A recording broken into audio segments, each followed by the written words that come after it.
জানো তো গাইজ, এক এক সময় মনে হয় যে আর ভিডিও করা বন্ধই করে দেবো। কারণ হচ্ছে কি, এত ভিডিও করার সত্ত্বেও যদি ভিউজ না পড়ে, লাইক না পড়ে, কমেন্ট না পড়ে, তাহলে ভিডিও করতে ভালোই লাগে। একটা সময় পর মোটিভেশন এতটা খারাপ হয়ে যায় যে মনে হয় না আর ভিডিও করি। মাঝে মাঝে বন্ধ করে দিতে হয় ভিডিও করা, এতটা খারাপ, যার জন্য মাঝে মাঝে মনে হয় যে একদম ভিডিও করা ছেড়ে। যাই হোক, আবার মাঝে মাঝে মোটিভেশন এতটাই গ্রো হয়ে আবার ভিডিও করা শুরু করে। যাই হোক, এই ভিডিওটা আমার অনেকদিন আগে ভিডিও করা হয়েছিল, ভাবিনি যে ভিডিওটা আবার পোস্ট করবো। মনটা এতটা খারাপ হয়ে গেছিল যে ভিডিও পোস্ট করার আর কোনো ইচ্ছেই হচ্ছিল না। তো যাই হোক, আবার মাঝে মাঝে ভালো লাগে ভিডিও করতে, কারণ এটা একটা ভালো লাগার জায়গা বলেই বলতে পারি। কারণ সেই কারণে ভালো লাগার জায়গা যদি না হতো তাহলে হয়তো আমরা কখনোই ভিডিওটা আবার করতে পারতাম না। আবার পুরোনো ভিডিওগুলো করে রেখেছি, যেগুলো পোস্ট করা হয়নি বা যেগুলো এখনো ভিডিও এডিট করা হয়, সেগুলোও পোস্ট করতে পারতাম না। এই ভিডিওটা অ্যাকচুয়ালি অনেকদিন আগেই করা হয়েছিল, ভিডিওটা আমার অনেকদিন আগেই পোস্ট করার কথা ছিল। তো যাই হোক, কোনো কারণে ভিডিওটা পোস্ট করতে পারিনি বা আমার মোটিভেশন খারাপের জন্য ভিডিওটা পোস্ট করতে পারি না। গাইস, কিছু মনে করো না। তো hey guys, welcome back to my channel. আমার চ্যানেলে তোমাদের সবাইকে স্বাগত। তো আজকে চলে এসেছে একটা নতুন ভিডিওটা হচ্ছে কি, আমি করেছিলাম আমের আচার। বেশ কিছুদিন আগেই করেছিলাম, যখন খুব গরম পড়ে, আম কাঁচা ছিল, এখন তো আম পেকে গেছে। তো দেখছো আমি আমগুলো সব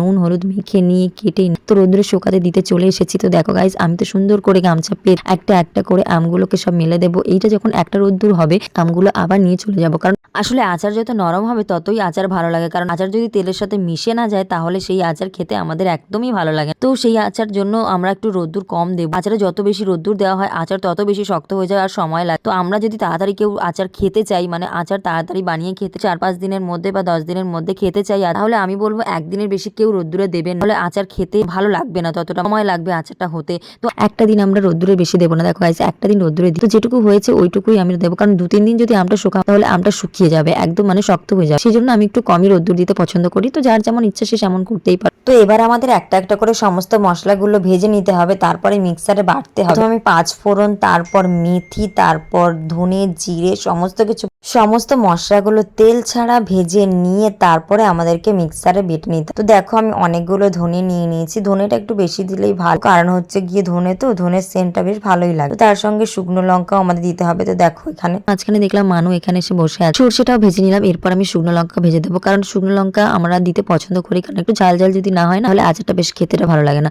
তো যাই হোক, সবকিছু তারপর আম তেল সব এক জায়গায় করে নিয়ে তারপর আমি মশলাটা মাখাবো। দেখছি আমি মিক্সারে মশলাটা বেটে নিয়েছি। তো দেখো, সবকিছু আমি আগে গুছিয়ে নেবো আচারটা করার জন্য। গামলা, তারপর মশলা, তেল সবকিছু আমি এক জায়গায় করে নিয়েছি।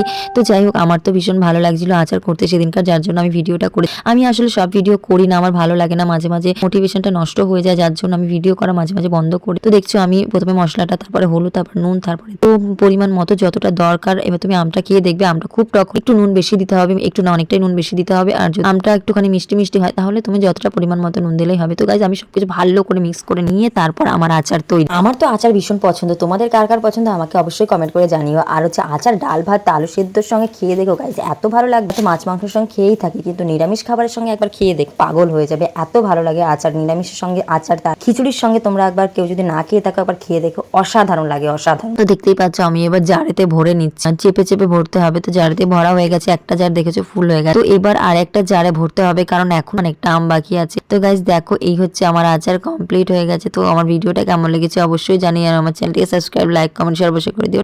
দেখা হচ্ছে নেক্সট ভিডিওতে। Tata guys.